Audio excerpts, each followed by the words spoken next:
Today on Co-Mission Africa, the team reaches Swakopmund and explores the true living desert.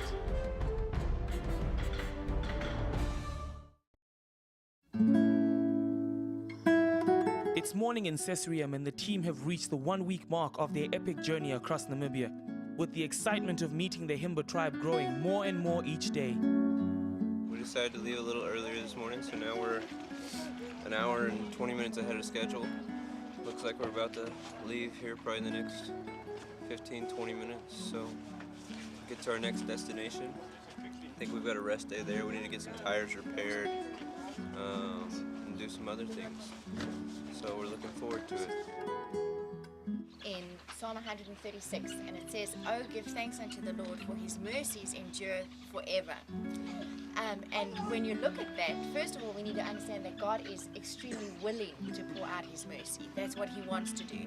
He can't wait to just download his mercy on us. And the word also says that they are new every single morning. So every morning expect new mercies from him. And then it says, and his mercy endures forever. That means they are absolutely never ending for every one of us. And we know that God is not a respecter of persons. So if you are willing to receive the mercy, and if you are looking out for it every day, you will get it. You will receive his mercies. And that's what I want to leave for us today. What I did find is very significant is every time something huge happened in the children of Israel in their lives, they would have this declaration, "Oh, give thanks to the Lord, for his mercy endures forever." Do you remember when they crossed over the Red Sea? When the waters opened and they came through and they had that great deliverance, then they would sing to God as well and say, "Give thanks to the Lord, his mercy endures forever." They recognized the salvation that God had for them and immediately praised him. And to me, it feels like that opens the gate for more to come down. So I think if we could just make a point of looking out for those mercies in everything, no matter how small or insignificant they may seem, look out for them and you praise God immediately, and it opens the gate for more mercy to fall. Well, we've stopped here in the middle of the road. Our live service is about to start from East London Church, and we're actually going to just patch in quickly and have a look, see what's happening back home. We're getting the satellite up to be able to pick up exactly what's going on. So Scotty's got to do his little job over here, and then we're going to be talking on the sat phone into the service also, right here from the middle of Africa. So absolutely a rural location, just mountains and desert around us, but we're going to have signal, so we're excited about that. The team tried desperately to get signal back to South Africa for the live uplink, but due to unforeseen technical difficulties, have to abandon the task and press onward towards the day's destination, Swakopmund on the Namibian coast. Well, our journeys have brought us to a very interesting place known as the Tropic of Capricorn. We're standing on the exact place where in the summer season the sun moves over to, this is the furthest point south that the sun would come in the whole world, known as the Tropic of Capricorn. In the northern it's known as the Tropic of Cancer, and obviously the equator is midway in between. So as you can see, our journey has really taken us quite far north, Jen. That's right, and of course it's just beautiful terrain around here as well. Again, still in Namibia, and just a spectacular day here in the sunshine, but a really great mark of history for us to be right here on the spot. This is definitely one of the places you need to visit.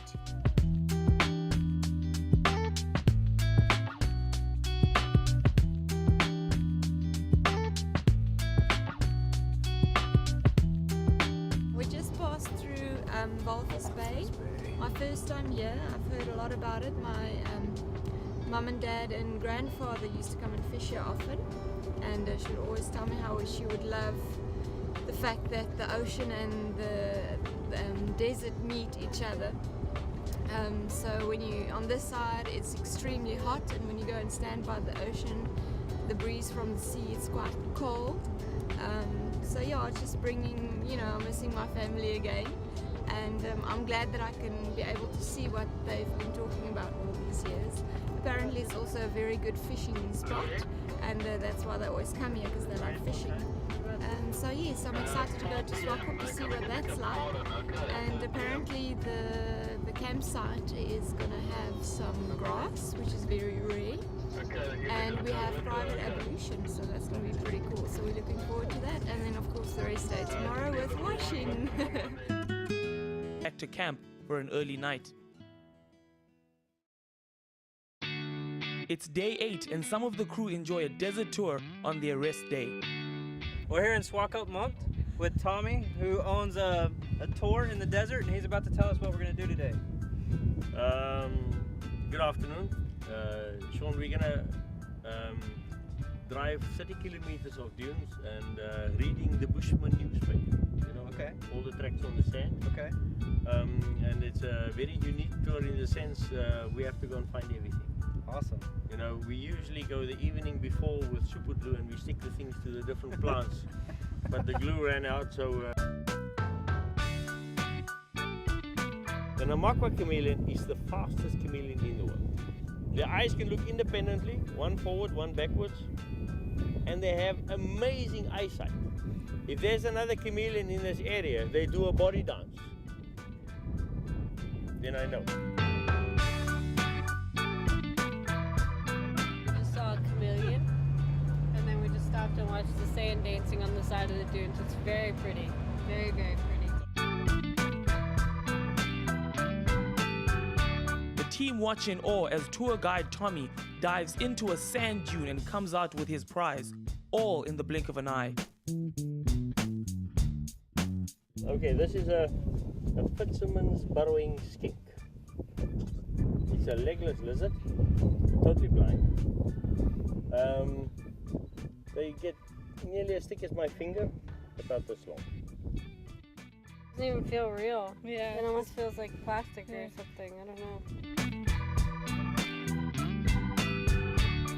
He can absorb 40% of his body weight in water in one morning. It's the same as when I drink 35 liters of water.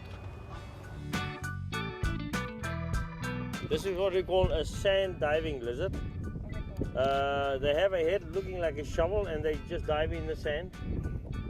Firstly to get away. And where the currency of life is water, the second most important thing in the Namib is regulating body temperature. So they dive into the sand because 14 centimeters into the dune is usually 14 degrees Celsius cooler than outside.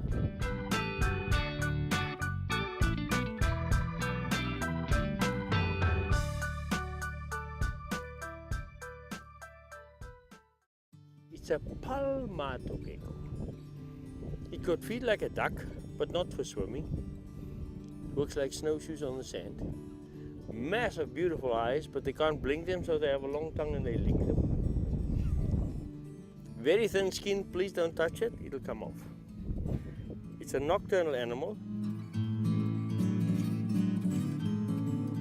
Magnetite, iron oxide, or Fe3O4.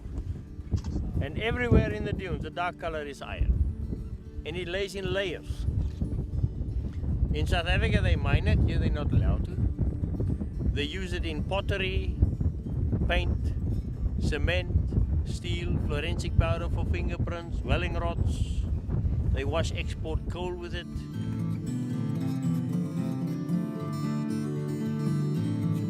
The desert tour ends with the sun setting and the crew returning to camp for the night filled with the wonder of God. All right, well, we just finished our desert tour with Tommy, and I tell you, out of all the continents I've been on, all the tours, all the museums, this is definitely the most exciting. Every time you stop the van, we're all running out to see what you're getting after. It was incredible. I mean, I can't express it.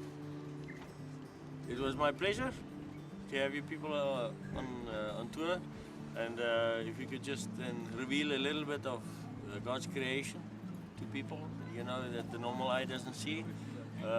We give the Lord all the praise and the glory for that, and it's been a real pleasure and a blessing to have you on board. Thank you so much, Tommy. We learned so much about the desert, more than we could even think was out there. We learned about the animals, the sand, the different minerals, why the sand was different colors. It was truly an incredible experience, and I suggest it to everybody.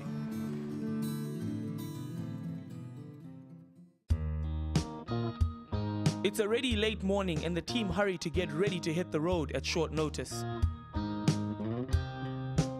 now we are still in Swakopmund, which is here in Namibia, getting ready to leave. We're now going to go to our more rustic part of the journey, which is really brilliant. It's such fun.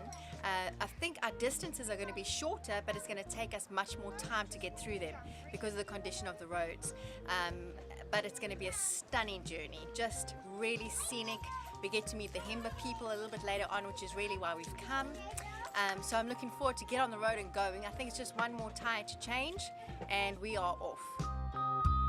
The Swakop stay was nice. I would have liked for us to stay another day because it's nice and warm today. The wind's not really blowing. There's a breeze, but the ocean just looks beautiful. But anyway, we're hitting the road. I'm not sure where we're going, but we're going, and it's going to be a few days of driving again before we rest. But we're ready for it. We did some washing, so yay. And yeah, we're ready. I really enjoyed the tour yesterday. It's just so beautiful, the different types of stones, the different types of soils, the minerals that you get there, to see the colors and the shades and what it does. And he showed us the smoking dunes when the wind blows and it blows over. It looks like a smoking chimney actually. And just the creatures, to see how awesome God is, are created. There's no way that just some bang thing could have created this. This was created on purpose, and it just showed me once again how creative our God is. And yeah, it was lots of fun. The team leaves Swakopmund, and after a short distance they arrive at the infamous Skeleton Coast. Well, this is why it's called the Skeleton Coast. Northern Namibia en route up to our destination to find the Himba tribe. We're traveling along a beach route on the western coast of Namibia, known as the Skeleton Coast. And behind you can see just one of the multiple shipwrecks, in fact hundreds of shipwrecks that have come aground along this really, really wild and rough coastline. Not only is it just ships, but a number of carcasses of whales and many other species are also to be found right here on the Skeleton Coast. The crew continue up the coast where they reach the Cape Cross Seal Colony, home to the Cape Fur seal. This breed of seal can only be found on the coastline of southern Africa.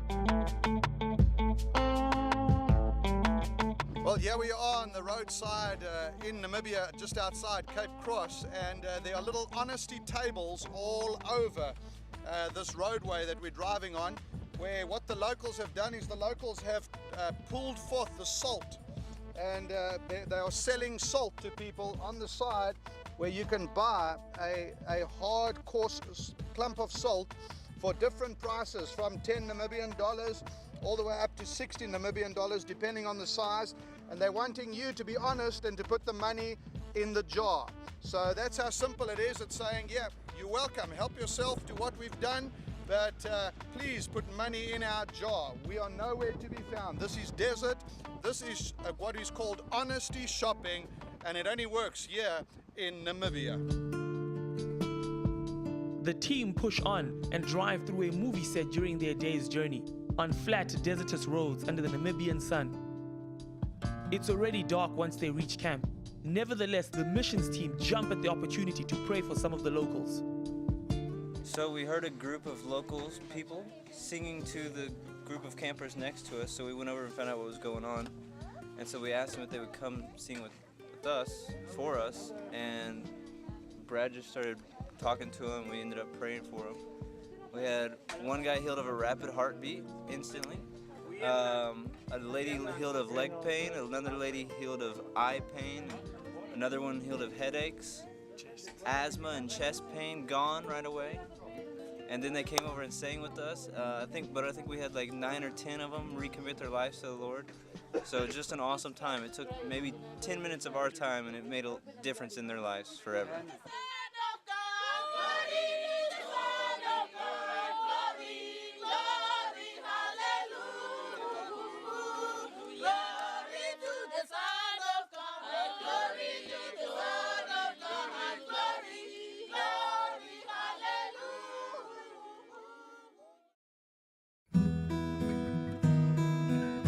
It's a beautiful morning in the Brandenburg Mountains, where the team are preparing for the drive ahead.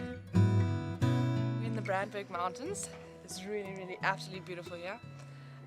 Last night we got here and there was some people parked there. And we were just about to have dinner and we heard singing and stuff, so we looked and there was people like dancing and so you couldn't really see, it was quite dark. And then about 10 minutes later, after they finished singing, they came over to us and they asked if they could sing for us. But obviously we'd have to pay. But we first started praying for them and stuff, these ladies, and got them, so many of them recommitted their lives and got healed and stuff, and then they sang for us for free, which we didn't even ask them to, and it was just amazing time. Like everybody got involved and it was just really amazing, and then dinner was great on top of that. The crew set off for Kamanjab, and en route they faced some of the poor road conditions that are sure to follow for the next days of their epic journey towards Epupa Falls. Here we are on the road again. You may ask, why are we always on the road? Why are we driving so much? It's because somewhere out there's someone that needs to hear about Jesus. There's people out there, far and near, that don't have the same opportunities that we have. Like last night, a group of local people came up to the camp and we just began to talk to them, and then we ended up praying for them and leading like 10 to 12 of them in the salvation prayer. And that's why we travel these distances and go so far each day, is to get to those people and tell them about Jesus. The team arrive at the Opikopi campsite in Kamanjab, where they bring an end to day 10. It's just on dawn and the crew are already awake and breaking down camp. Setting down camp so we can leave again. We're driving about 7 hours today in a dry riverbed, and it's going to be like talcum powder soft, so it's going to be quite a long drive, quite a hectic journey, I think. So yeah, it's 6 o'clock and we should be leaving at 7, so we're just setting down camp, taking down all the tents and cleaning up, and then we can go. It's a bright early morning this morning, packing up camp earlier than usual. Pretty much the most difficult terrain we've crossed yet on a journey so far. We're going to be going in, we've got to run up a riverbed for about 100 kilometers up a riverbed to get us to where we need to be tonight. So we said to the team early up, let's get going. We don't know what can happen. We've got all the recovery equipment ready, and we're ready for whatever the riverbed and the difficult trail is going to throw at us today. But by tomorrow we should be where we need to be with the Himba tribe way up north in Namibia. Right, we're here at Kamanjab. It's early in the morning. It's only 6:30 and we're busy packing up and getting ready to leave. We're making our way through some hectic terrain, through dry riverbeds and really sandy and dusty conditions. Last night was a bit restless. John and Tara, the filmers, were up editing till late last night, and they were up really early this morning again editing. I tried to get an early night, but I had a restless night. I was awake and it was always up and down, up and down, up and down, and yeah, I think I'm just missing a few people back home, especially my fiance, and it was a tough day yesterday, but I am excited to get to the Himba people. The other night we got to minister to a group of villagers, and 12 of them gave their lives to the Lord, which was amazing. A group of us prayed for them, and healings took place there as well, so the excitement's building up, and the closer we get, the more excited we get as well. So we're really looking forward to it, and yeah, one more night and we're going to be there. This day 11 of Co-Mission Africa 2012 will be the toughest days the crew will have to endure.